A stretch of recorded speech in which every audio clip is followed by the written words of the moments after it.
اللہ تعالیٰ نے اس آیہ مقدسہ کے اندر ارشاد فرمایا کہ وَإِنَّكَ لَعَلَىٰ خُلُقٍ عَظِيمٍ، اے محبوب علیہ السلام بے شک ہم نے آپ کو عظیم اخلاق عطا فرمائے، آپ عظیم اخلاق پر ہیں، آپ خلق عظیم کے مالک ہیں۔ انسانی زندگی کے اندر کچھ چیزوں کی اور کچھ رویوں کی بڑی زیادہ ضرورت ہوتی ہے۔ یہ جو انسان کے اخلاقی رویے ہوتے ہیں نا،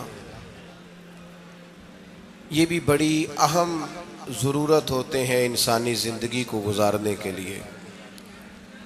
اگر رویوں میں اخلاق نہ ہو، لہجوں میں خوبصورتی نہ ہو، تو انسان کے لیے وقت گزارنا نہایت مشکل ہو جاتا ہے۔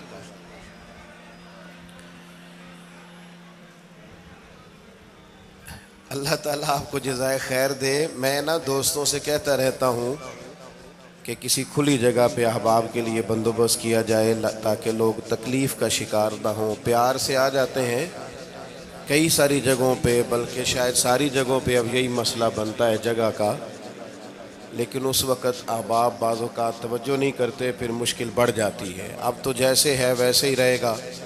بھئی آپ بولیں تو نانا، آپ اتنا شور کریں گے تو میں بات کیسے کروں گا؟ اللہ تعالیٰ نے خیر کیا ہے، کچھ بہتری۔ اب ایک دفعہ بلند آواز سے درود شریف پڑھیں۔ الصلاۃ والسلام علیک یا رسول اللہ وعلی آلک واصحابک یا حبیب اللہ، الصلاۃ والسلام علیک یا نبی اللہ وعلی آلک واصحابک یا نور اللہ۔ عزیز دوستو، میں یہ عرض کر رہا تھا کہ اللہ تعالیٰ نے نبی پاک علیہ السلام کے اخلاق کی تعریف کی ہے۔ ہمارے زمانے میں یہ رویہ ہو گیا ہے کہ اگر اخلاق کی، کردار کی کوئی بھی بات کی جاتی ہے تو لوگ سمجھتے ہیں شاید یہ ایک بیٹا آپ دو لوگ رہ گئے ہیں، یا تو آپ بیٹھ جائیں، پیچھے آپ کے سب اشارے دے رہے ہیں، آپ مہربانی کریں نا یار، میں نے تو کبھی اتنا ٹائم ہی نہیں لگایا جلسہ سیدھا کرنے میں، ہاں تو بڑی مشکل ہو گئی۔ اللہ آپ کو برکت دے، آپ تو بڑے پیارے لوگ ہیں، آئے سارے پیار سے ہیں، پر وہ پیار میں جیتنا چاہ رہے ہیں ایک دوسرے سے، حالانکہ پیار میں جو مزہ ہارنے کا ہے نا، جتن جتن تے ہر کوئی کھیڈے تو ہارن کھیڈ فقیرا، جتن دا مل کوڈی پیندائی ہارن دا مل ہیرا۔ اس میں تو قربانی دینی چاہیے، ایک دوسرے پر اظہار کرنا چاہیے، کہنا چاہیے یار آپ بیٹھ جائیں میں ذرا پیچھے چلا جاتا ہوں۔ یہ تو دینی ماحول ہے، اس میں تو اظہار کی ضرورت ہے۔ بہرحال آمدام برسر مطلب ہمارے ہاں لوگ سمجھتے ہیں کہ اخلاق کی بات کی جائے تو شاید یہ بڑا عام سا سادہ سا کوئی عنوان ہے، حالانکہ یاد رکھیے گا نبی پاک علیہ السلام نے فرمایا ہے میں مکارم اخلاق کی تکمیل کرنے کے لیے دنیا میں آیا، فرمایا میں اخلاق ہی کو تو مکمل کرنے آیا۔ اور نبی پاک علیہ السلام نے اخلاقی رویوں پر بہت زیادہ زور دیا ہے۔ حضور علیہ السلام فرماتے ہیں کہ قیامت کے دن میرے سب سے زیادہ قریب وہ شخص ہوگا جس کا اخلاق زیادہ اچھا ہوگا۔ ہمارے ہاں لوگوں نے اخلاق کا معنی بھی اپنی مرضی کا کیا ہوا ہے۔ بعض لوگوں کا خیال ہے کہ صرف میٹھا بولنا ہی اخلاق ہے، حالانکہ میٹھا بولنا بھی اخلاق ہے، لیکن صرف میٹھا ہی بولنا اخلاق نہیں۔ میٹھا تو لوگ اپنے مطلب کے لیے بھی بولتے ہیں، میٹھا تو اس لیے بھی بولتے ہیں کہ مجھے اب کام پڑ گیا، اور بعض لوگوں کی ٹریننگ ہوتی ہے اس لیے وہ میٹھا بولتے ہیں۔ آپ کسی بہت بڑے شاپنگ مال پہ چلے جائیں تو وہاں جو سیلز مین ہوتے ہیں ان کی ٹریننگ ہوتی ہے کہ انہوں نے بولنا ہی میٹھا ہے، گاہک جتنی مرضی تلخی کرے وہ تلخ نہیں ہوتے، میٹھا بولتے ہیں۔ بعض لوگوں کی ٹریننگ ہوتی ہے امیر سے میٹھا بولتے ہیں، غریب سے میٹھا، تو یہ اخلاق نہیں، یہ تو انہوں نے کچھ دیر کے اپنے آپ کو سمجھایا ہے، قائل کیا۔ یاد رکھیے گا صرف میٹھا بولنا اخلاق نہیں بلکہ سچ بولنا اخلاق ہے۔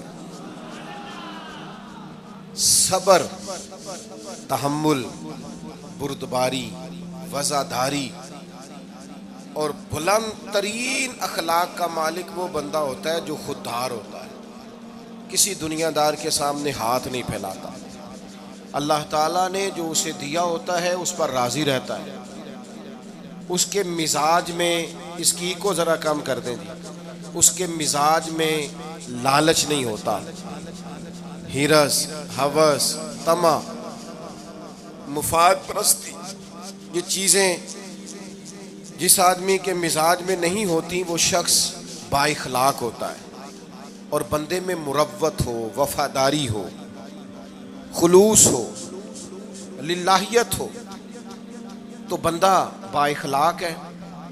میرے دوستو، جس طرح ہم اپنا مکان محنت کر کے تعمیر کرتے ہیں، اور تھوڑا سا بھی درزی اگر کپڑے میں فرق پیدا کر دیتا ہے تو ہمارے لیے مشکل ہوتا ہے پہننا، ہم محنت کر کے تعمیر کرتے ہیں لباس کی، ہم اپنے لیے تعمیر کرتے ہیں چیزوں کو کہ بالکل ٹھیک اور پرفیکٹ چیزیں ہونی چاہیے، اسی طرح ہمیں اپنے کردار کو بھی تعمیر کرنا پڑتا ہے، اس پر ہمیں محنت کرنی پڑتی ہے، جس چیز پر بھی محنت کی جاتی ہے وہ قیمتی ہو جاتی ہے۔ جب ہم تھوڑی محنت اپنے اخلاق پر بھی کریں گے نا، اپنے رویوں پر بھی کریں گے تو اس میں بھی بہتری آ جائے گی۔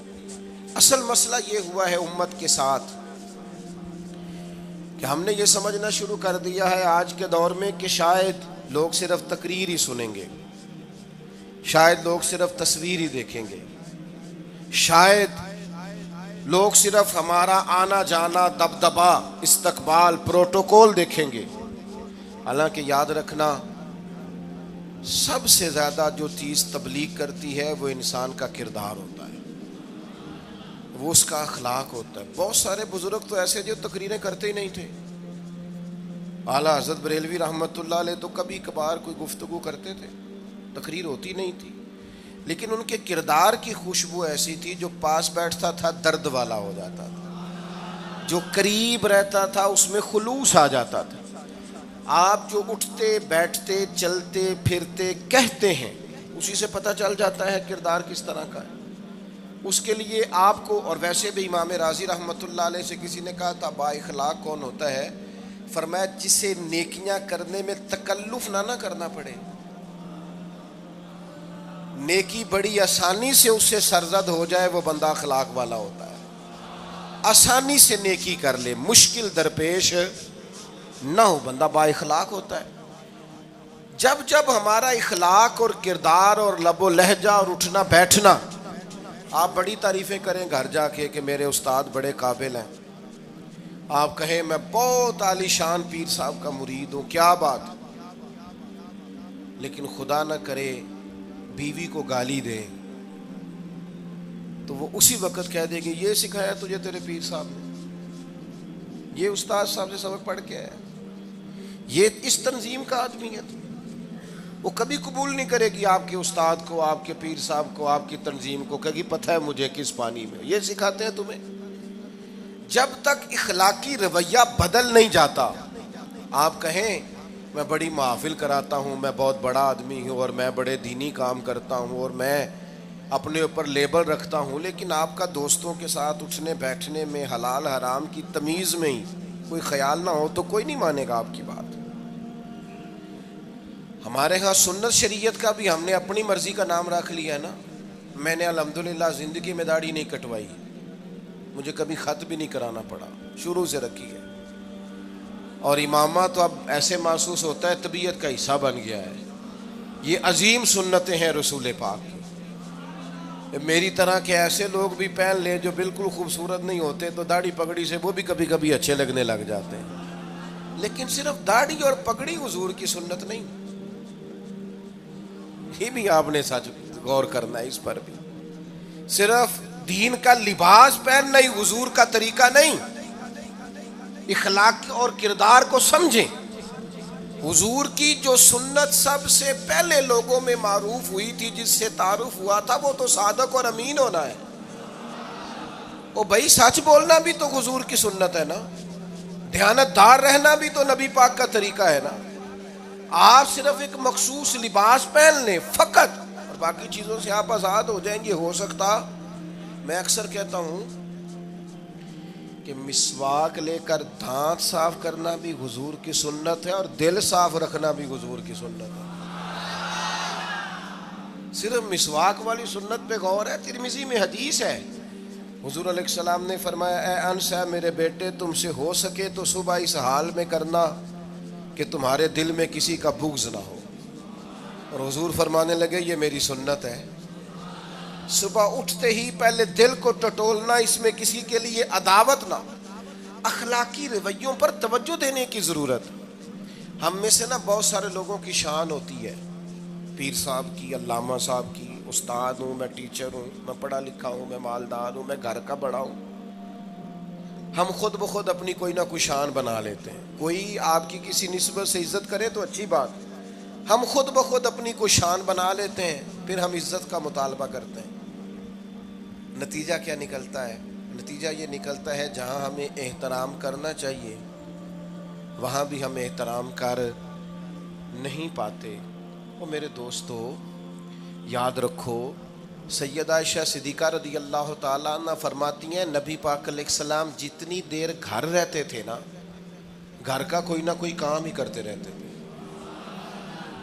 کوئی حرج والی بات ہے اگر آپ ہر مطلب گھر میں جا کے بیٹھ کے اتنا لمبا سفر طے کر کے آئے لیکن اندر جا کے بیٹھتے ہی کہا پانی کا گلاس لاؤ. بھئی آپ بھی تو لے سکتے ہیں, کوئی حرج والی بات ہے؟ یہ باتیں کرنے کرانے کی ہیں کہ خود سے کام کر لینا سنت ہے؟ آپ نے 2 منٹ لگائے ہیں اور آپ نے کسی پر روب ڈال کے آپ فارغ ہو گئے. اخلاقی رویوں میں سب سے زیادہ ضروری تو دوسرے کا احساس کرنا ہوتا ہے. اخلاقی رویوں میں سب سے زیادہ حاجت تو دوسرے کی تکلیف اور شدت کا احساس کرنے کی ہوتی. میرے صاحب فرمایا کرتے تھے 10 منٹ کیوں انتظار کراتے ہو لوگوں کو؟ تم نے ممبر پہ کہا تھا میں 2:15 بجے جماعت کراؤں گا, 2:16 کیسے ہوئے؟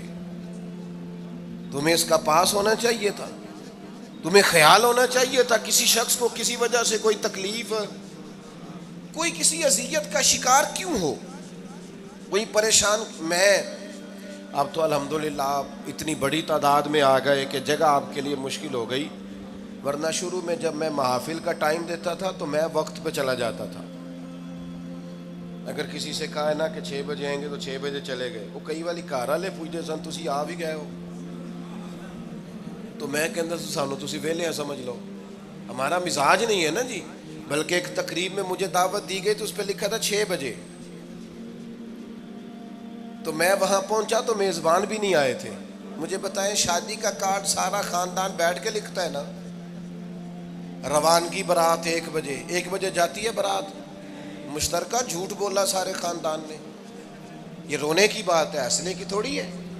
مسلمان اور جھوٹ بولے, مشترکہ طور پہ کہا یہ جھوٹ ہے. محفل ہوگی بعد از نماز عشاء, تو ختم کب ہوگی یہ بھی تو بتائیں.